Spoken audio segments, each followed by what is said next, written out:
Hello friends, in today's lecture we will show you different application of industrial robot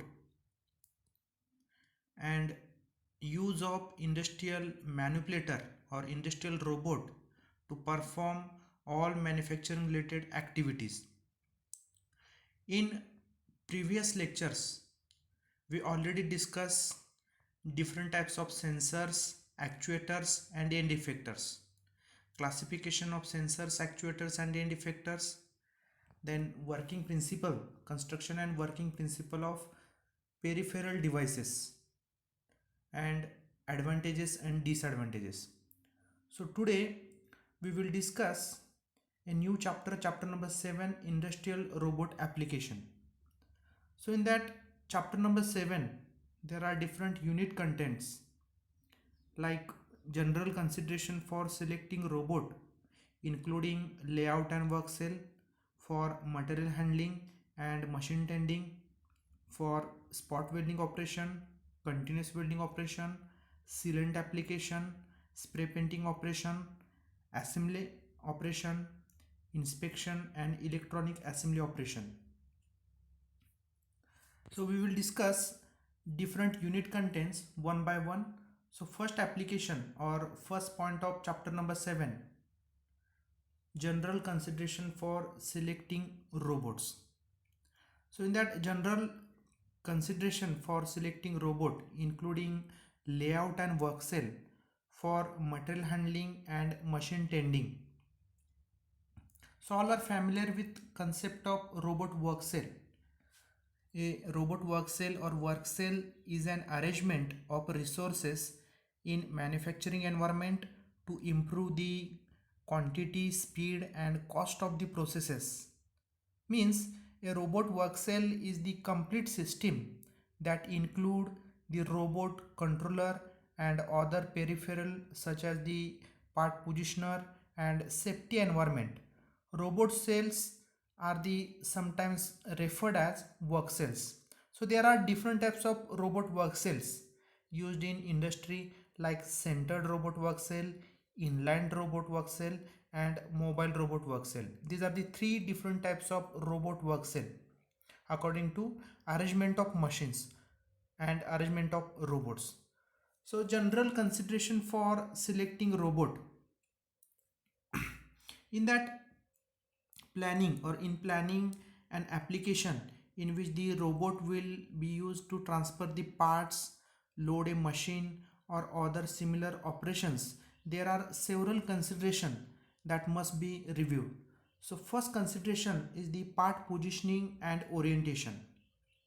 So in most part handling application or material handling application, the part must be presented to the robot so in known position and orientation, or it is very difficult to find out exactly position and orientation of robot hand in workspace. So robots used in application in generally possesses highly sophisticated sensors for positioning that would be enable them to seek out the part, identify its orientation before the picking up. Okay. And second consideration or second general consideration is the gripper design.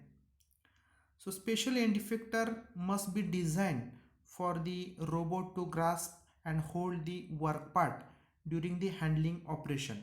So in that gripper design, you can directly find out friction force generated by fingers of the robot. Then third general consideration is minimum distance moved. The material handling application should be planned so as to minimize the distance that the part must be moved. This can be accomplished by proper design of work cell layout, means keeping the equipment in cell close together by proper gripping design. So these are the two important character or important design parameters. Using double gripper in machine loading and unloading operation and by careful study of the robot motion cycles. Then fourth general consideration is the robot work volume. The cell layout must be designed with proper consideration given to robot capability to reach the requirement extreme location in the cell and still allow room to move the grippers. Means robot work volume is nothing but total locus stress by robot hand in workspace. The next general consideration, robot weight capacity. There is an limitation on the material handling operation that the load capacity or load carrying capacity of robot must not be exceed. A robot with sufficient weight carrying capacity must be specified for the application. Then next general consideration, accuracy and repeatability. So some application requires the material to be handled with very high precision and high accuracy. So other applications are less demanding in respect. The robot must be specified accordingly, means accuracy and repeatability both are the important characteristics in general consideration. Or some applications require the material to handle very high precision. The next general consideration, robot configuration, degrees of freedom and control. So all are familiar with concept of degrees of freedom or definition of degrees of freedom. So degrees of freedom defined as one of the variable which is required to define motion of a body in a space.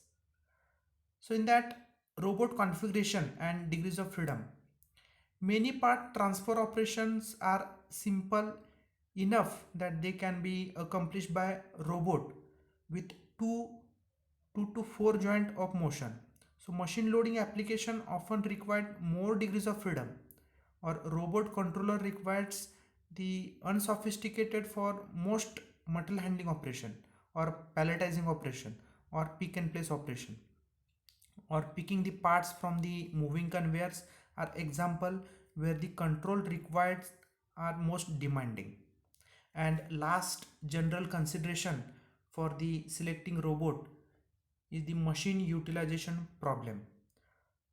So in that machine utilization problem, it is the important for application to effectively utilization of all pieces of equipment in the cell.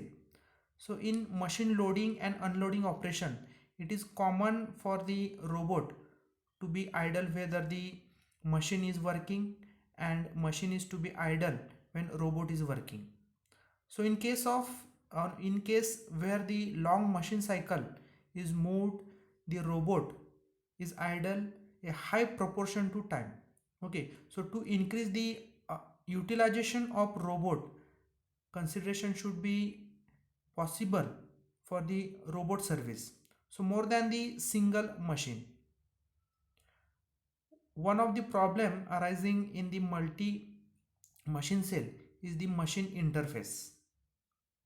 So these are the different general consideration for the selection of robot with exactly or in with including layout and work cell for material handling and machine tending operation.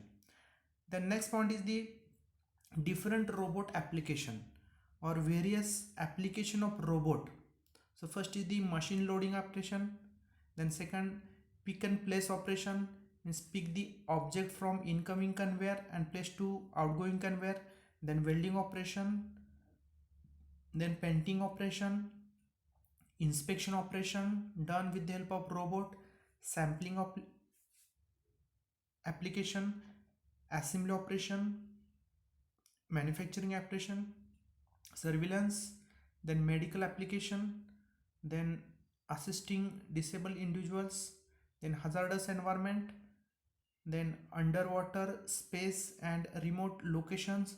So these are the different application of robot in various field. So in this chapter we will discuss different application of robot related to manufacturing or all manufacturing related activities performed with the help of robot or with the help of manipulator. So manipulator is nothing but assembly of four mechanical linkages and three joint. So with the help of end effector or with the help of manipulator, you can easily perform the different manufacturing related activities. So in today's lecture, or in this chapter, we are going to discuss different application related to manufacturing and production.